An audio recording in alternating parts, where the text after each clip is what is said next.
unpacking today's headlines. This is Souls and Liberty in Depth.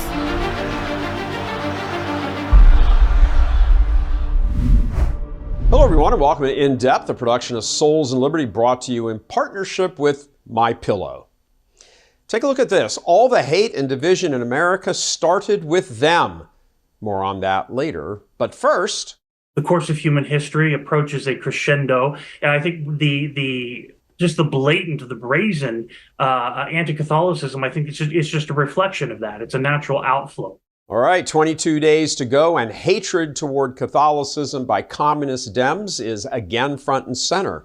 Here to talk about all this today is Souls and Liberty contributor Stephen Wynn. I'm your host, Gary Michael Vorse, coming to you from here in Houston. Stephen, before we get to you, let's just show what all the justified uproar is about. Love you, all I do. Me, no matter what I do. All right, Stephen. Well, where do I begin? What we see there is Michigan's Marxist governor, Gretchen Whitmer, committing blasphemy in order to score political points with her base. We saw her basically feeding a Dorito to a social media influencer and insulting Catholics along the way. Basically, this was supposedly done in support of the CHIPS Act. Get it? The CHIPS Act, which was a multi-billion-dollar piece of legislation signed by President Biden in 2022 to support research and manufacturing of semiconductors.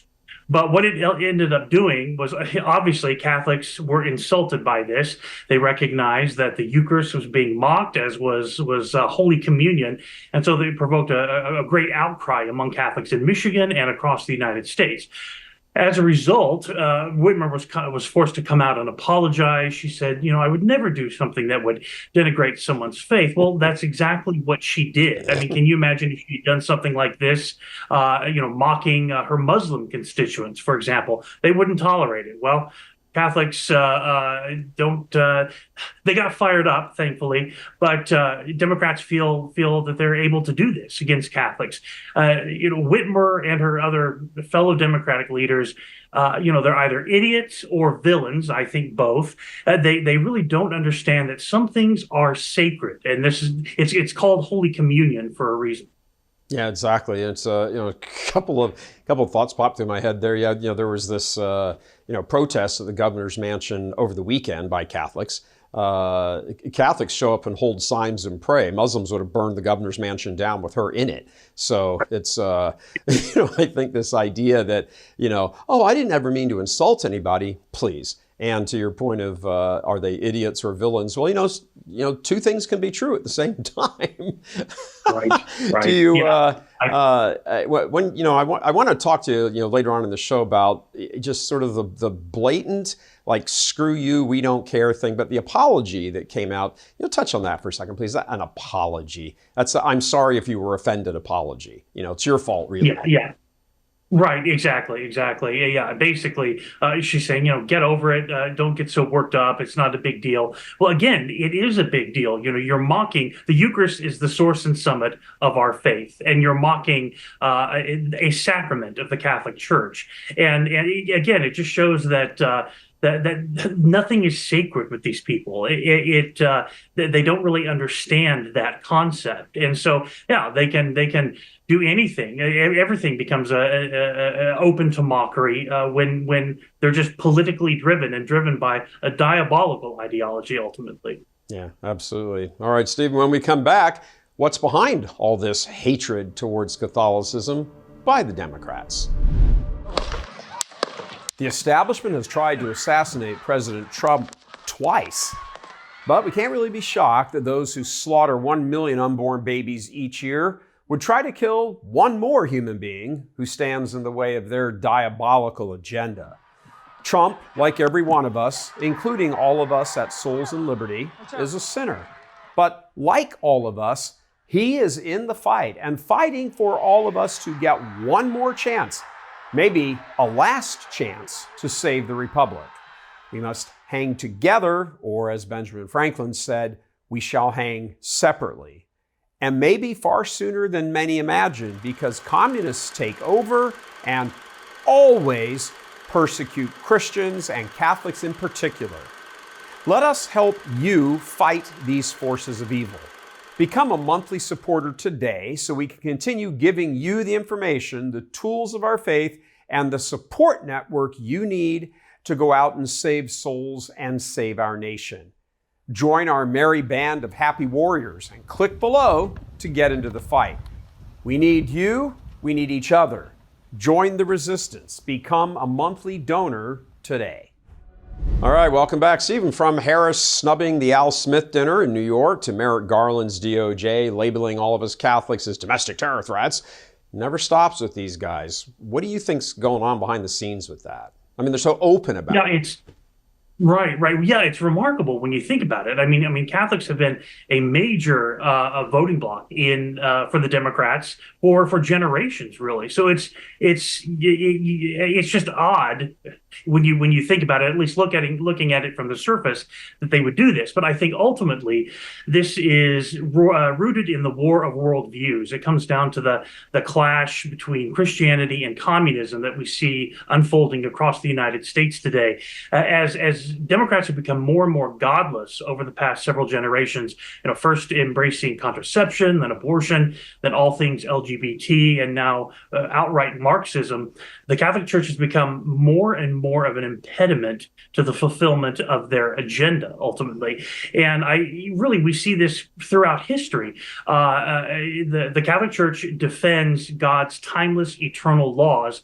And whenever an evil man tries to step forward and undermine those laws, the Catholic Church naturally becomes a target. I mentioned on In Depth a couple of weeks ago that Charles Darwin, when he came out, introduced his theory of evolution, which was not scientifically motivated, but theologically and philosophically motivated, designed to undermine belief in God. It wasn't the Church of England, which was dominant in Britain at that time, that he savaged. It was the Catholic Church. He and his followers openly came out and said that the Catholic Church was the greatest obstacle to human progress in history. Same thing with Stalin. Obviously he killed thousands of Orthodox priests, nuns, bishops, but ultimately he looked at the Catholic Church as the greatest impediment to the fulfillment of his designs. Same thing with Margaret Sanger. She, who was an apostate Catholic herself, right. She nonstop castigated the Catholic Church for its stance on contraception and later abortion. She found the Protestant denominations much more willing to compromise and engage with her, and they did, basically, beginning in 1930 with the Lambeth Conference, which by the Church of England, and ultimately over the next 2 to 3 decades, every major Protestant denomination endorsed birth control. Well, the Catholic Church remained resolute in its stand, and she hated it as a result, and so she treated it accordingly. It's par for the course, basically, down the line of history. Yeah, it's true. I mean, you could add to that list Antonio Gramsci, who founded the Italian Communist Party, right on record, right there, sitting in jail, writing that it's the Catholic Church that needs to be done away with in order for what we would today call globalism. It's all the same stuff: globalism, Marxism, communism, whatever. To advance, you have to undo the culture, Western civilization that has been instituted by the Catholic Church over roughly 1600-ish years, the seeds of which were laid for the 300 or 400 years before that with all the persecutions. But one more point on this, Stephen, is there a, just sort of like a thumbs up or thumbs down thing? Where do you think I hesitate to say minds, but where do you think their minds are in being just this open about this? I mean, it's one thing for Stalin to, declare his hatred of the church. I mean, the dude was in charge of everything and killed anybody who opposed him. But this just really seems like they don't care. They have no bothers, as a good friend of ours would use the expression. They have no bothers about laying it out there. We hate Catholics, or we hate Catholicism. Right. Well, I think the spiritual conflict is intensifying. And I think that, a decade or two ago, there was still a lot of gray. There was some, white and black, but a lot of gray. I think that has been dissipating at an increasing rate over the past several years. And so as a result, I think evil is becoming more and more bold, more and more frantic. I think ultimately as the course of human history approaches a crescendo, and I think the blatant, the brazen anti-Catholicism, I think it's just a reflection of that. It's a natural outflow. Excellent. All right. When we come back, is it really a smart political strategy to be insulting a quarter of the electorate about their religious rights and their religious beliefs roughly 3 weeks out? Go to mypillow.com or call the number on the screen. Use your promo code to take advantage of wholesale pricing for the first time ever on TV, including my standard size MyPillow, only $14.88. They've never been offered this low before. We have limited quantities at this price, so limit's going to be 10, and once they're gone, they're gone. No matter who wins in November, we have to embrace that we are living in a post-Christendom culture. And the heart of that is a rejection of the gospel. As one item on our agenda to combat this, Souls and Liberty is hosting our first annual retreat at sea. You might be familiar with the annual event we produced for over 10 years at Church Militant. Dr. Jules Gomez, our Rome correspondent, and I are going to be doing the presenting, and the theme is Christians in Exile Triumphing in Adversity, which provides a whole range of discussions to think about.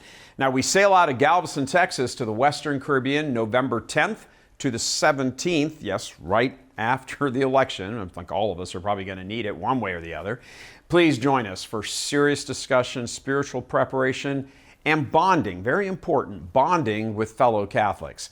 Registration information is provided below and on our site at soulsandliberty.com/retreat-at-sea 2024. So sign up and we hope to see you there. All right, welcome back. In election after election, Catholics punch above their weight class in terms of voting, meaning a percentage higher than our actual numbers turns out and votes. Stephen, it's kind of a stupid move here, don't you notice? And zero condemnation by Team Harris of Whitmer's anti-Catholicism. I mean, come on, really? Again, shoe on the other foot, handle a whole different way. Shoe over here, oh, no big deal. Right. Yeah, in one sense, it is incredibly foolish. Catholic voters make up a huge demographic in this country, a huge voting bloc, and comprise really a major part of the voting bloc in key battleground states like Wisconsin, New Hampshire, New Mexico, Pennsylvania, and so forth. So yeah, at first glance, it really is just incredibly foolish politically. On the other hand, I think a lot of Catholics, many Catholics, they seem to, or Catholic Democrats, they ignore church teaching on the sanctity of human life, the sanctity of the family, and so forth. And again, they choose political ideology over theological and moral truth. And I think a lot of Democratic leaders look at this, they recognize this, and so they feel free to do whatever they want to. They take Catholic voters for granted, and so they see no harm really. They think there will be no consequences in denigrating the faith because Catholic voters, Catholic Democrats, will always swing their way. I think ultimately Catholic Democrats are more reliably Democratic than they are Catholic, and the leaders know this. Yeah, I think it's true. Also, I mean, but when you think about that video of the video that caused the uproar. Imagine in the Latino community, which is about 50% Catholic, that some of the nonas in there, if one of their children or somebody says, "Hey, Mama, look at this." I mean, Mom is going to be outraged if she's going to Mass. And, that's one of those things I think is like a cork popper, in the segment of Catholic Latino voters that go to Mass are extraordinarily devout and, and very dedicated, and roughly 40%, now it doesn't work this way across the entire country, state for state, but about 40%, the high 30s touching 40%, of the Catholic population in the U.S. is now, Hispanic, Latino. And you're like, whoa, really? You think that's going to fly well? You're right. Villain or idiocy, as you mentioned in your in the first break there, first segment. It's like, why would you push something at all that might jeopardize something? It really is kind of, from a political standpoint, it's like, what the hell were you thinking?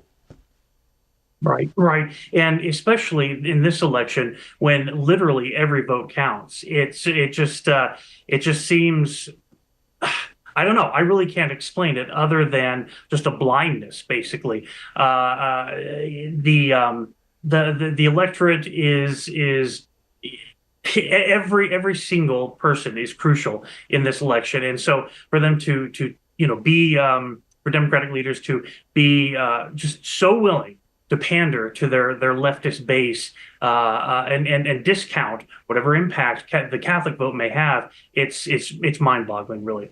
Yeah, and you think about I mean, Catholics, as you said, near the beginning of the show, of about half and even more have traditionally been Democratic voters, and here you sort of roll this thing out, and then you roll out the what the heck is going on with the Obama running around the country, essentially telling young black guys under 50, get back on that plantation. How dare you not vote for her? Condemning them.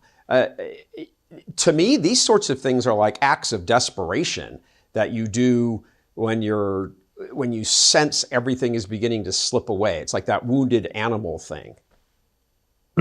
Yes, yes, and let's hope so. Let's pray so. Yeah, the Obama the lecture that he gave was really quite remarkable, and it underscores they don't want people thinking critically. As you say, it's all about keeping people on the plantation, keeping people caged, keeping people under their thumb. And so, if anyone acts independently, does not toe the party line, they're a threat. They're a major threat. And yeah, I think his address especially indicates nervousness, to put it mildly. Yeah, absolutely. There's the well, if his idea of doing that and saying all that stuff was to force them back onto the plantation, it has had the exact whiplash effect, as a matter of fact. And just go on to Twitter or X and just look at the many young male black faces essentially telling him to go screw off.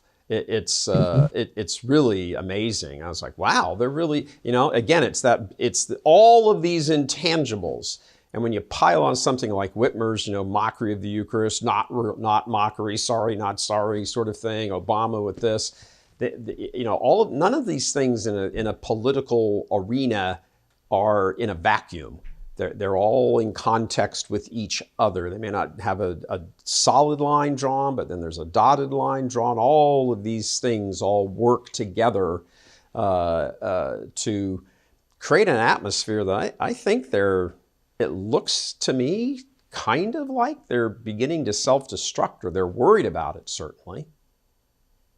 Yes, yes, absolutely. Well, we saw, in 2016, the establishment in New York and Washington, how just stunned they were when they found out that tens of millions of Americans did not think like they do. They weren't reaping the rewards of globalism and democratic leadership. And so, we just have to pray that, again, this time around, they're going to be stunned again. Absolutely. 3 weeks to go, 22 days. All right, Stephen, thank you. As usual, excellent insights and discussion as always. All right, the oath of office sworn to by the President of the United States, based on a version going all the way back to the Continental Army in 1775, includes a portion about all enemies, foreign and domestic. He vows to protect the Constitution and the Republic against all enemies, including those already here. Well, one such group that's already here is the Democratic Party, the visible ringleader of which are these two. Note this meme that popped up over the weekend. All the hate and division in America started with them. That meme is spot on. The Obamas hate America because they are communists. They just had to keep it under control and keep it all quiet back in 2008. Remember her saying she had never been proud of America ever until voters voted for Barack? Really? When we saved Europe, you weren't proud? When we were the first nation to end slavery in the history of the world? Really? When we led the world in raising up the middle class? Never proud? Nothing in the middle of all of that? The Obamas are emblematic of a mindset on the left that America is the enemy. That makes them enemies, the domestic kind. that the president swears he will protect us from upon taking office. When Donald Trump wins, he needs to empower his Justice Department to go after these people, and yes, including the Obamas. That man used the power of the presidency to spy on candidate Trump back in 2016. He loaded up the intelligence agency directors with fellow enemies of the state to undermine Trump's first term. The media moguls need to also be gone after for election interference. Screw freedom of the press. Trump was right when he called them the enemies of the people back in 2016. Now he needs to follow through and put them behind bars. Freedom of the press is intended to check the government and keep it in control, not join with it in an attempt to promote anti-Americanism while hiding behind the First Amendment. And Trump needs to come out day one, guns blazing. He needs to have the entire plan laid out and finalized during the transition so that 12:01 p.m. on January 20th, when he puts his hand down, his team is ready to go.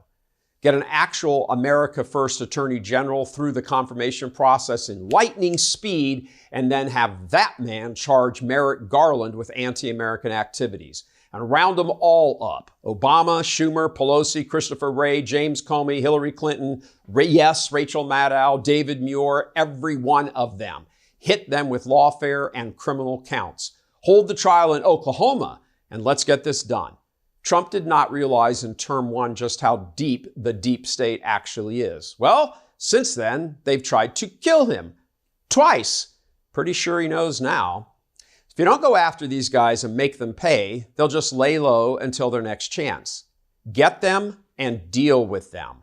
No attempt to make America great again will even have any legs if the domestic enemies are allowed to just hang around. God love you. I'm Gary Michael Voris.